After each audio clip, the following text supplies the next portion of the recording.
that kid used to be Elvis Presley, was going to be Elvis Presley. The unique thing about Elvis and music is he never took any formal lessons. So Elvis would actually learn to play the piano and the guitar by ear, mimicking what he heard on records. As we take a look around the music room, probably one of my favorite artifacts is the mirror above the sofa.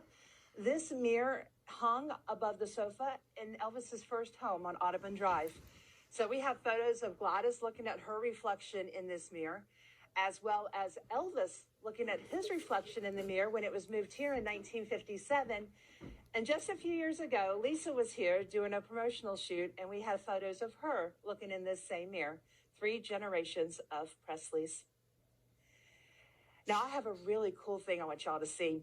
When Elvis added the trophy building to the house in the 60s, he needed a way to get there without going outside to get into the building, right? So to get to the trophy building, Elvis simply would go behind this curtain, through this breezeway, and into what became known as the Hall of Gold. So we'll let Matt bring the camera a little closer so you can see. This is a little breezeway that connects the trophy building to the mansion. And this is how Elvis and his friends and family would get from one building to the other, through 2 sliding glass doors, down and up a couple of sets of stairs. Kind of cool, huh? Hey, Angie, as we wait for people to catch up on the new video, let's take a couple questions. Okay. We had a great question from Lissy asking, are there actually still items in some of the drawers, or are they completely empty?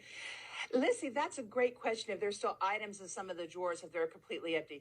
Actually, come on, Matt, follow me, and we'll go take a look in some of the drawers while we're waiting people to catch up on the video.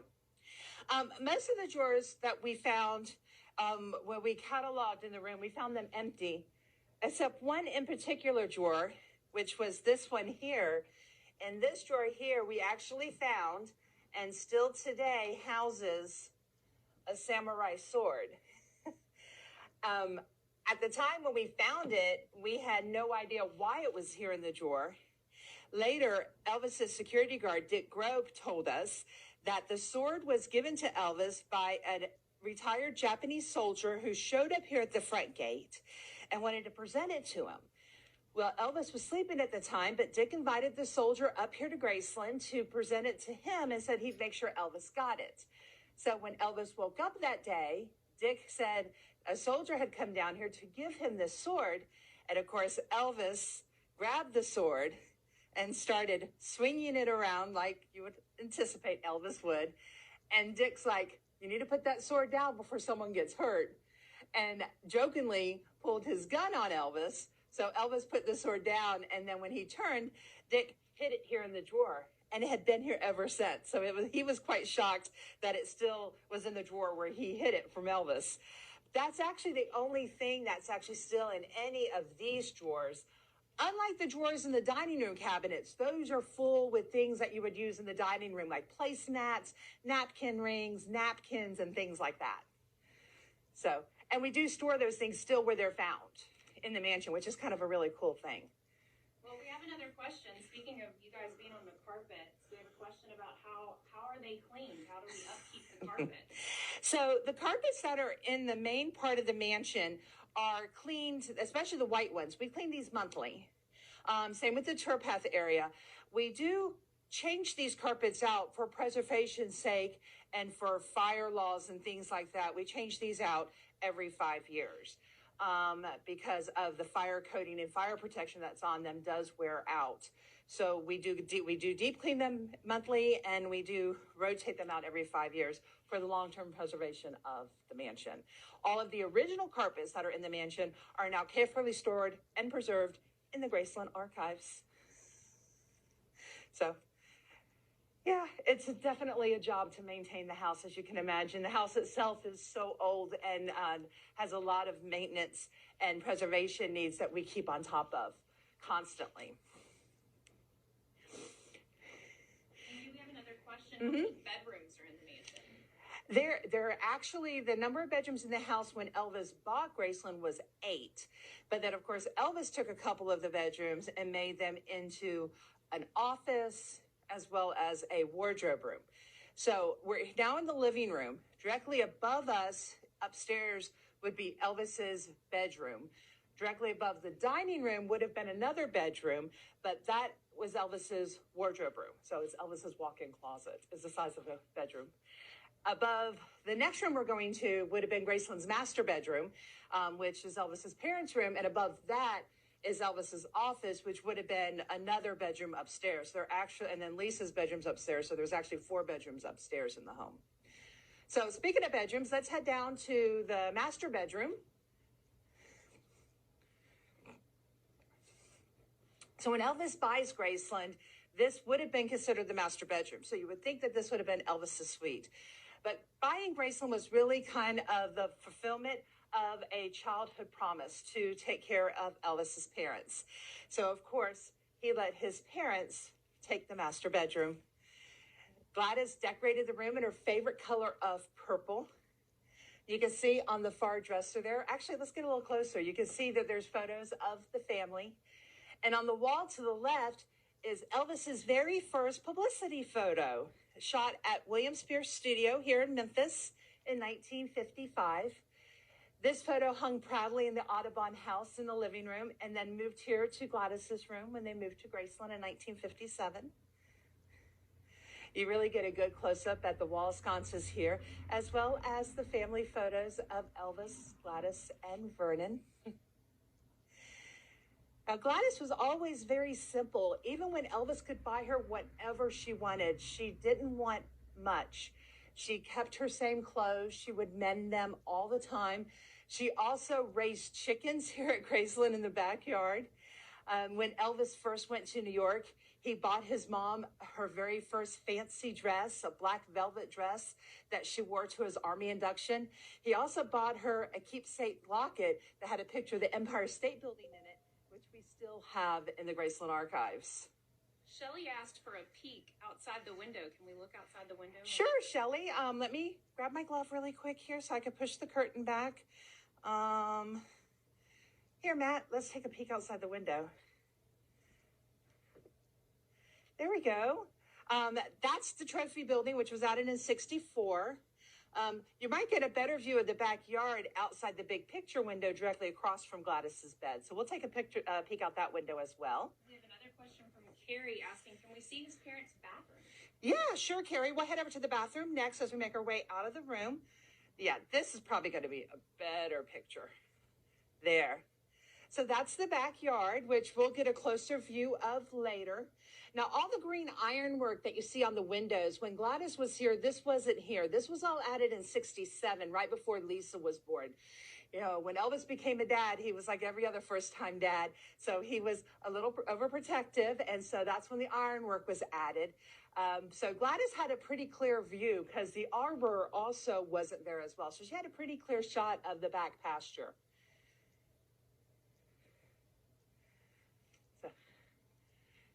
It's a little gray here today. It was actually supposed to rain with a little snow mixture today, so we're kind of lucky it hasn't done that yet. Look at this cute little boy. This picture of Elvis is actually Elvis at the age of 5. And look at that blonde hair. Elvis, for those of you who didn't know, was born a blonde with blue eyes. Look at that little smile. So cute. Now, besides Gladys and Vernon, Elvis's grandmother, Minnie Mae, also used this bedroom after Gladys's passing. So these are some of Minnie's belongings, including her glasses and her little jewelry keepsakes. Just kind of a little knick-knack box here, if you want to take a closer look in. Like every good grandma, there's a miscellaneous button, and there's a little miscellaneous everything in here, including a pair of tweezers and a safety pin. You never know when you're going to need a safety pin. But let's take Shelley into the bathroom. My favorite thing about the bathroom is that Gladys helped design the poodle wallpaper, which is just so cool. So when they moved in 57, Elvis said, do whatever you want to do in the bathroom as well as the bedroom. And so she had to help design the poodle wallpaper. Again, decorating the bathroom in various colors of purple and lavender, her favorite color. So the bathroom still has a very 50s feel to it, even after all these years.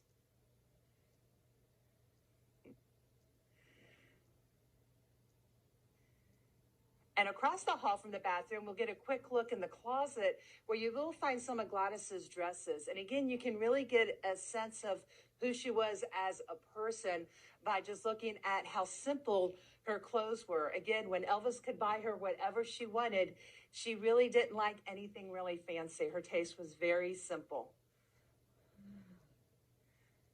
She just wanted very few things in life, and one of those was for her family to be safe.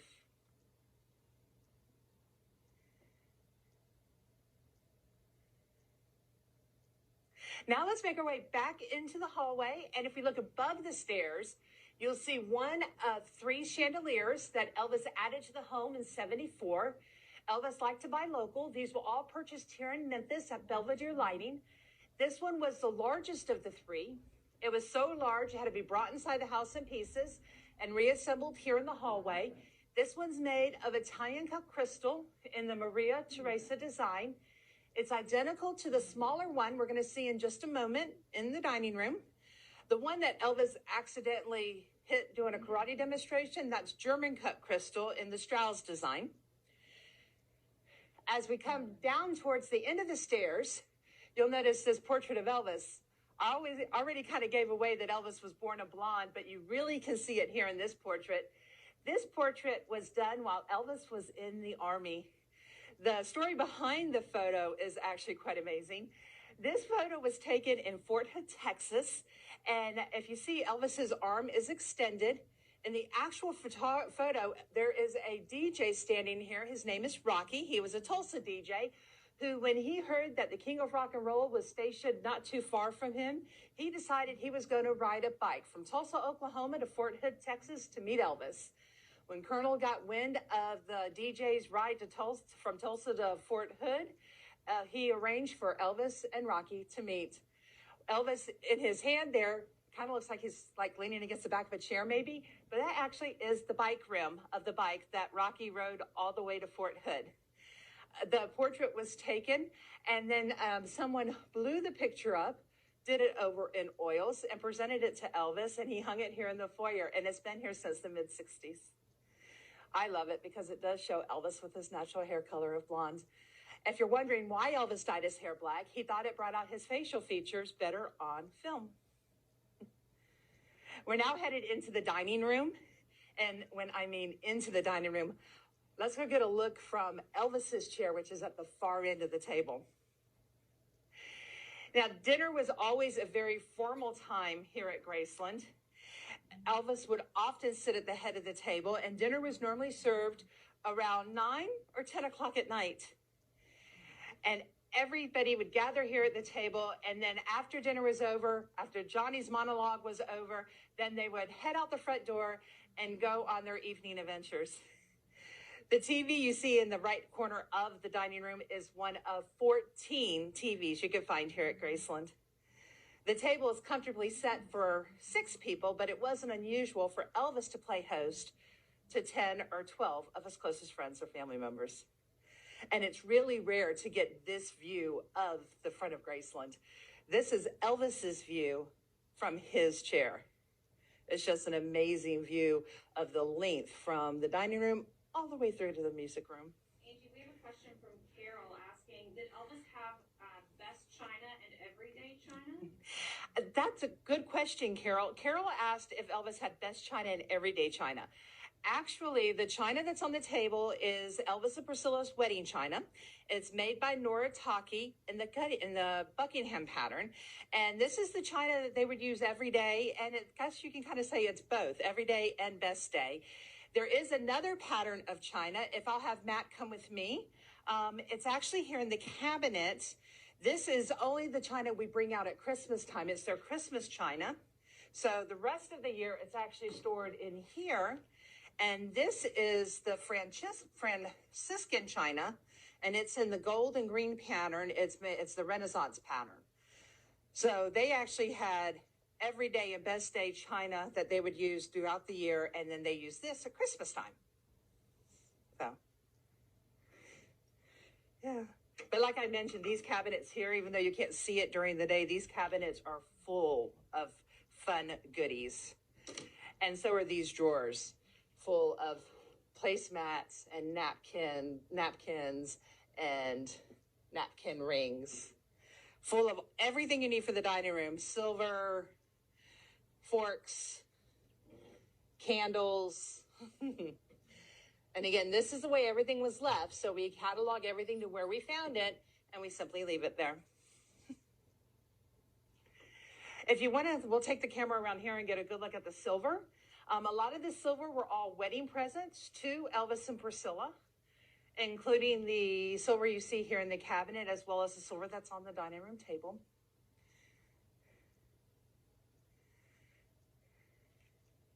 Now, I bet you wonder not only what time they ate, like I mentioned, it was kind of late, but I bet you wonder where all this good food was cooked, right? How about if we head, in our next stop, we're going to head into the kitchen. Like any good Southern home, the kitchen is always the heart of the house, and for Graceland, it was no different. Graceland's kitchen is the heart of the house. This is where everyone would gather and wait for Elvis to come down before dinner was served, or wait for their evening plans to be made. This was just kind of the gathering place. There was always something here on the counter for someone to snack on. If it was fried okra or M&Ms, there was always something here on the breakfast nook. But this kitchen is full with the latest and greatest in technology. Now you see we've got a 4-burner stove here with the must-have cast iron skillet. There's no Southern home that doesn't have a well-seasoned cast iron skillet. But the best thing about this kitchen, there's always a lot of food coming out of this kitchen. So Tappan's latest technology at the time was the additional and secret compartment here with additional 4 burners and the convenient built-in chopping board. So you could prepare your vegetables here or your meats. You could chop them and put them directly into your pans here for cooking. And then when you were done and the burners were cooled, you could just simply put it away. It was that simple.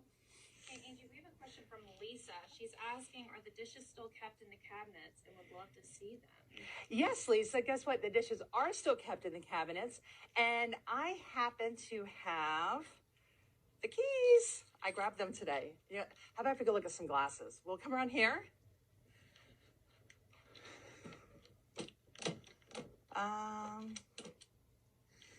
Yeah, you can get a close look at some of these glasses here in the cabinets. I love the wheat design on these glasses. They're really cool. But yeah, so we do keep the original glasses again in the cabinets and the dishes. We do clean these twice a year, which is quite an ordeal. Everything gets hand washed and hand dried and then put back in the cabinets where they were found.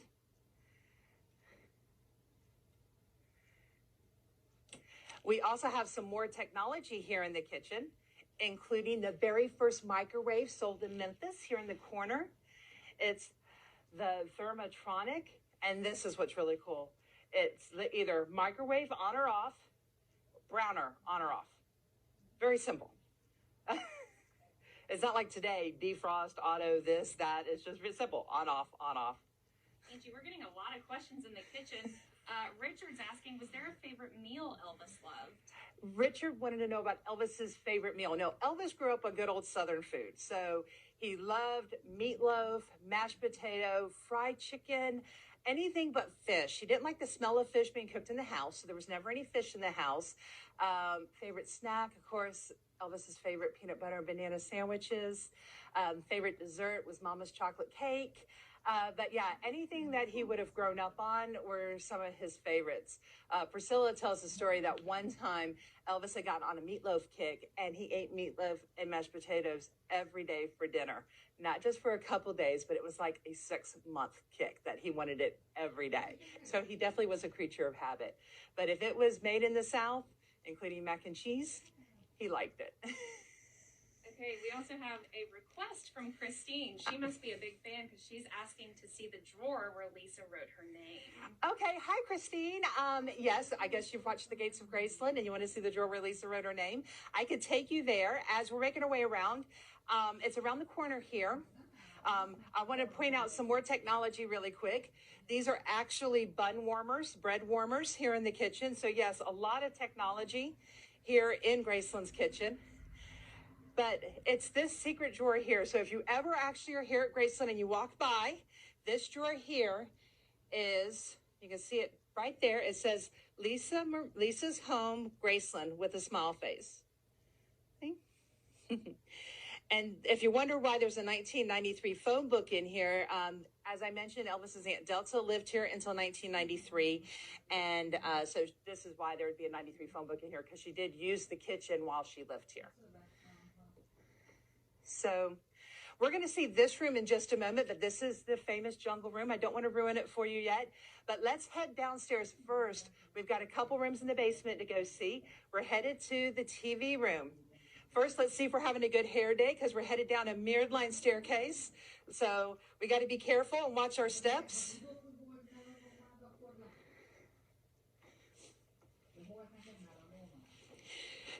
Now, the mirrors were all added to the home in 1974 by interior designer Bill Eubanks. That was to make these smaller spaces look a little bit bigger. Now, when Elvis bought Graceland, the basement rooms were not finished rooms. Elvis had them finished, and the first room that displayed Elvis's gold records was this room here. There was one TV in here and Elvis's gold records, and then the bar was here in the back corner.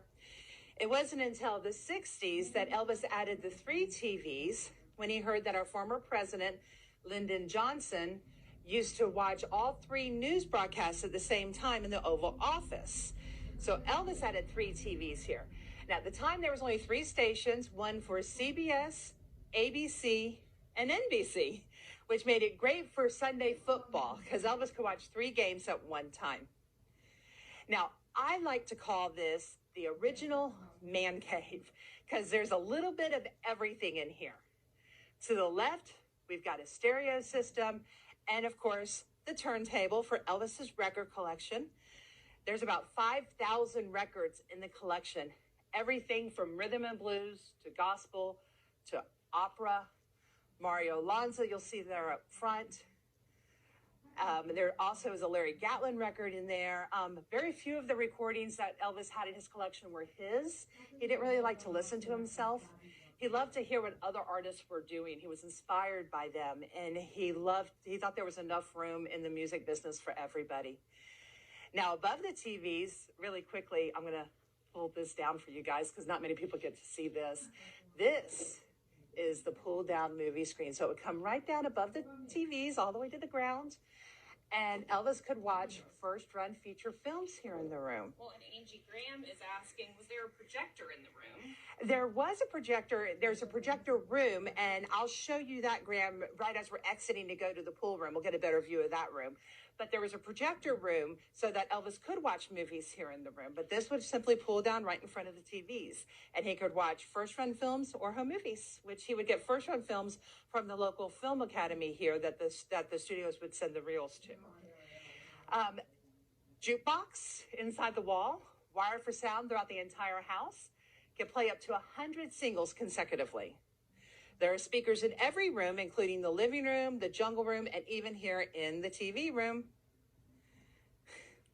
And it still works. We play it during Christmas time. So if you ever hear at Christmas time, you're going to take a Christmas tour of Graceland, you'll be able to hear Christmas music piped throughout the house. And that Christmas music is coming from this jukebox.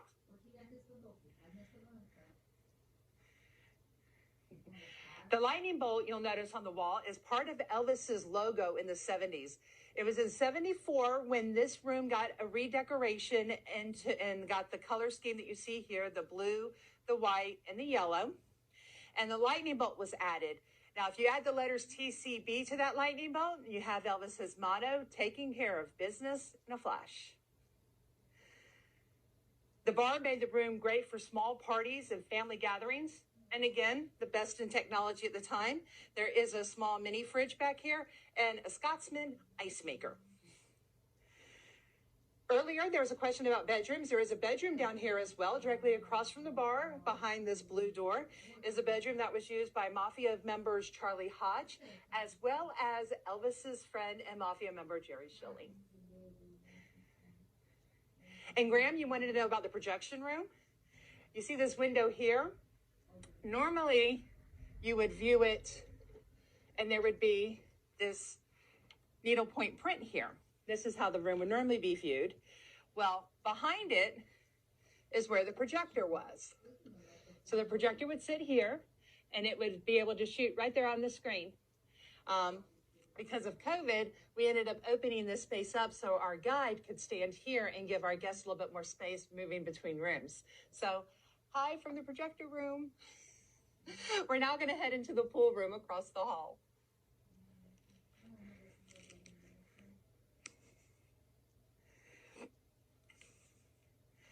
Now, as you can tell, this room and each room you're going to see from this point on has its own personality. Definitely a sound quality change because of the fabric that is on the walls and on the ceiling. It took 3 men 10 days to cut, pleat, and hang the close to 400 yards of fabric you see here in the room. Elvis got the idea for this decor from a picture he saw in a magazine of an 18th century billiards room. Now, Elvis's designer Bill Eubanks took it one step further, and he had the sofas in the room, as well as the table in the far corner, tablecloth made from the same material to make the room even look a little bit larger because these pieces of furniture blend into the wall decor.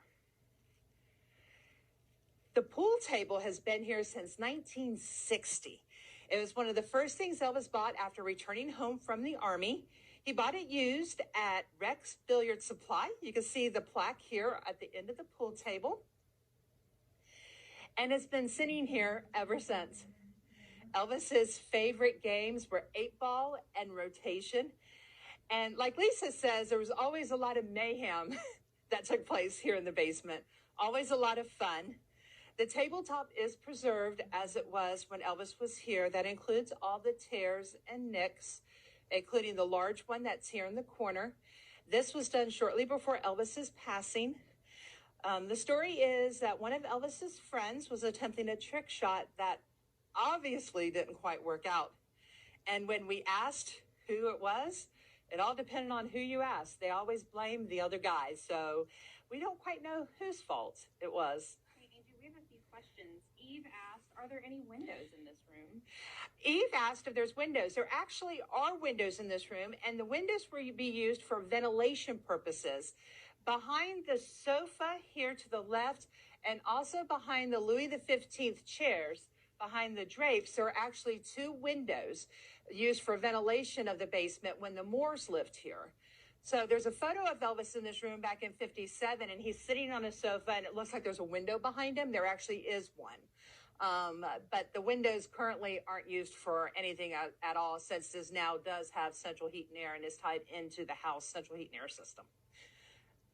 Is there any other questions for this room? Carol asked, what in the chest of drawers is in the pool room? Maybe she's asking about these over here, Angie? Yeah, so in the brass chest over here in the pool room, it's pool supplies. I'll pull a couple of them out so Matt can see them from across the room. We've got an extra pool ball, an extra number 2 ball, and it's blue. We've also got a whole box of billiard chalk, and one of them is even used. And we have a Japanese bottom of a pool cue. Yeah, so it's just miscellaneous pool supplies for the pool table. And oddly enough, this one I don't understand, but there's shuffleboard wax, but there's no shuffleboard. So I'm unsure why there's shuffleboard wax, but there's a thing of shuffleboard wax in here. So that's a good question. Yeah.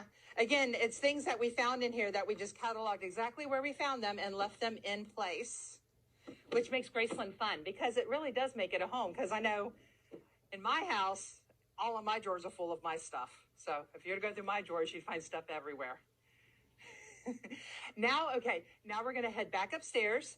As we are going upstairs, you've probably always wondered what's behind these doors here.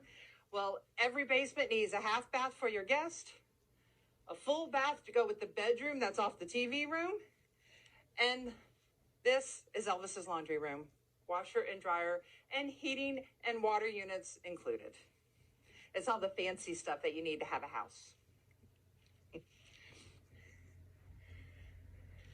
We're now going to make our way back upstairs, and we're headed to the jungle room. Angie, is the green carpet on these walls original? Yes, this green carpet is original, and the green carpet on the ceiling in the jungle room is original as well. The carpeting was added as a decorating trend. Basically, in the 70s, if it stood still, everyone put carpet on it. Welcome inside the jungle room. So this room originally was a back patio when Elvis buys Graceland in 57. He had it screened in so Grandma could sit outside. And then in the mid-60s, decided to add it on to be a complete room to the house. It was originally supposed to be a 2-story add-on to the home, but only 1 story was ever completed. Elvis never called it the jungle room. It was just his den, always decorated in dark colors of browns and greens. But it wasn't until the mid-70s when Elvis's dad said he had seen the most awful furniture and that Elvis had to go see this stuff at a local furniture store. Elvis went shopping that night, bought the entire set within 30 minutes, and had it delivered right here to Graceland. Welcome to the jungle room. The furniture is made by Whitco Company. They were in business from 1972 to 1979, and their stylistic point of view was Polynesian hand-carved wooden furniture. It's all made of white pine, except for the coffee table and a few of the end tables. Those are black cypress. All the fur is synthetic. And it wasn't unusual to find Elvis having his morning breakfast sitting in the corner of the sofa. I use the term morning kind of loosely because for Elvis, morning could have been 4 o'clock in the afternoon. And a typical breakfast for Elvis, I mentioned he was a creature of habit. It would have been a pot of black coffee, extra crispy bacon, and a Spanish omelet. Now, the carpeting that we mentioned earlier, that's not only on the floor below us, but also on the ceiling above, did allow this room to become a makeshift recording studio. And in 1976, RCA brought their recording truck here to Graceland, and Elvis recorded the better half of 2 albums. They were from Elvis Presley Boulevard, Memphis, Tennessee, and 6 songs from his last album, Moody Blue. Now, I'll kind of place where everybody was sitting. So Matt's over by the waterfall. So that is kind of where Ronnie's drum kit was set up. Norton, bass player, was over here kind of where the leather pillows were set up. And James was kind of on this side of the jungle room. And Elvis, well, let me bring you over here so you can see exactly where Elvis would have stood. Elvis made this his stage. So next time you're here at Graceland and you're viewing this room from the kitchen, right here under this green light is where Elvis recorded all of those great songs that were recorded here in the jungle room. Hey, Angie, while you're over there, we've had several questions about the staircase. Oh, hey, so we've got several questions about the staircase here. Matt, let's go take a look up the stairs. Now, the staircase is really narrow. It's probably one of the narrowest staircases that I've ever seen. But it actually goes to the roof where there is a sun deck and the air conditioning systems for the house are up there. Like I mentioned, originally this was going to be 2 stories, and that would have led out to a conference room that was supposed to be built above this room that never was built. But when we go outside, if you look back at the mansion, you'll be able to see where there's a sun deck up there. Now, speaking of going outside, we're going to make our way down this hallway. And as I mentioned, this was added on to the back of the house. So we're going to be going by Graceland's original back door. It's a little dark here in the corner. But if you ever wondered why there was stone here on the back side inside the mansion, it's because this was the original back door, and the kitchen window would have overlooked the patio area when Elvis bought Graceland, because this was all outside. But that's the reason why there's stone here. And if you want to know, this is actually Mississippi fieldstone. That's what the stone is. And then behind these curtains is the rest of the back windows of the house that would have overlooked the outside. And this behind these windows is another one of Graceland's bedrooms. This bedroom's off of the kitchen, and it would have been used by Elvis's Aunt Delta when she lived here in the 60s through the 80s. So, and there also is a secret, another back door. You can't go through that door now. There's a dresser in front of it. So that also leads to what is Delta's bedroom. So let's put my shoes on so we could go outside. Woo! It's a little chilly outside, but the rain's held off, which is good.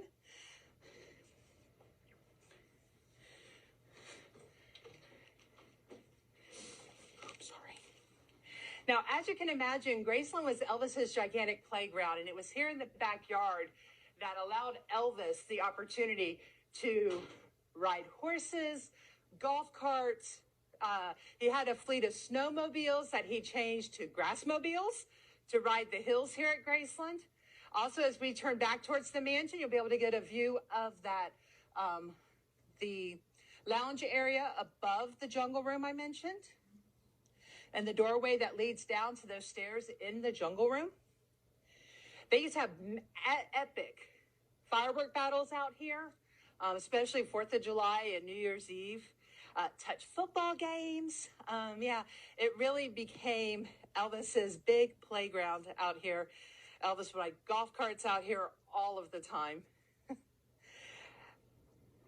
The back corner of the property are the stables, where we still have 3 horses stabled here today.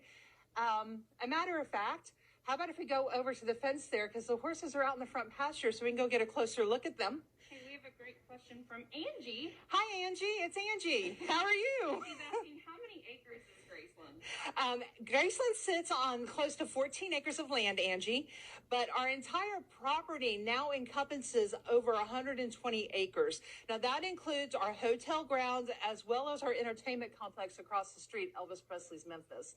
But the original property that Elvis purchased is just the 14 acres of land. And it's really kind of cool because the house kind of sits in the middle of that 14 acres. So there's just about as much property out front as there is out back. Do you guys want to come meet the horses really quick? I don't know if they're going to come talk to us today, but I'll introduce you guys anyways. So as I mentioned, the back corner is the Graceland stables, where Elvis had at one time almost 20 horses stabled here. His favorite being a golden palomino named Rising Sun. Today, our golden palomino that you see there, that's Tucker. And then also out there, the brown horse with the white socks, that's Bandit. He's actually blue-eyed Bandit because he has one blue eye. And then our dark horse over there by the racquetball building, that's Duke. He's our youngest. He's our newest as well. They're all part of a rescue program. Now, Elvis got into horseback riding shortly after buying Priscilla a horse for Christmas in 1967. There were horses here at Graceland when Elvis first purchased Graceland, but after being thrown from a horse while filming Flaming Star, Elvis kind of got a little weary of horses. So when Priscilla showed interest and he bought her a horse, he saw how much fun she was having, that he decided, it's time to get back up on that horse. And he went out looking for the perfect horse for him. That's when he bought Rising Sun. And of course, if Elvis was horseback riding and Priscilla was horseback riding, everybody was horseback riding. So everyone got a horse. Every horse needed a saddle, and every cowboy needed a way to get to their horse and carry their saddle. So everyone got new trucks. That was just the way it worked. All the horses originally were at Circle G Ranch, which was about 20 minutes from here in Walls, Mississippi, before moving back here to Graceland after the ranch was sold. Now, the other buildings here on property, we've got the trophy building, which is directly behind us, added to the house in 1964 to hold a slot car racing track. That's right. Elvis had an entire building built to hold a racing track that would race these little race cars. The other unique thing about the building is that it kind of goes downhill. So when you would hit the turn and start going around the corner, the cars would go faster because the building slopes downwards. The building to the far side of that, those are the public restrooms, but those were Elvis's bathhouses for the swimming pool, so friends and family could change and use those when they were swimming in the pool, which is on the other side of the trophy building. Shortly after having the building built, about 6 months later, Elvis gave the slot car track to a boys' home and then changed the building into what is known as the trophy building. He moved all of his gold and platinum records out of the basement and put them on display here, and was very proud of his accomplishments and was always Graceland's very first tour guide. So if you ever visited Elvis here at Graceland, he would proudly show you around the house, and a tour of Graceland always included a tour of his trophy building. The other building here on property is the racquetball building, which is a prototype building. Elvis picked up the hobby of racquetball in '75, like most of America did. And he would normally rent racquetball facilities when he was approached by a company to build a one-room racquetball court here on his property. This was the only one of these buildings that were built. Give you an idea about inflation. It cost Elvis a little over $200,000 to have this building built in 1975. $250 to be exact. And if you remember, Elvis got the whole house and grounds for $102,000 in 1957. In just a moment, I'm going to let the camera take you around Meditation Gardens, which is Elvis and his family's final resting place. The area was never intended to be that. It was a quiet place that Elvis had built in the 60s as a place where he could kind of just get away on property. It wasn't until October of '77, for security purposes, that Elvis's dad had both his mom and Elvis moved here. Today, both Elvis, his mom, his dad, his grandmother, and his grandson Ben are all laid to rest here. But I'm going to let Matt take the camera around so you guys can pay your respects, and I'm going to meet you guys on the other side in just a few moments to continue your tour. We'll see you in a few.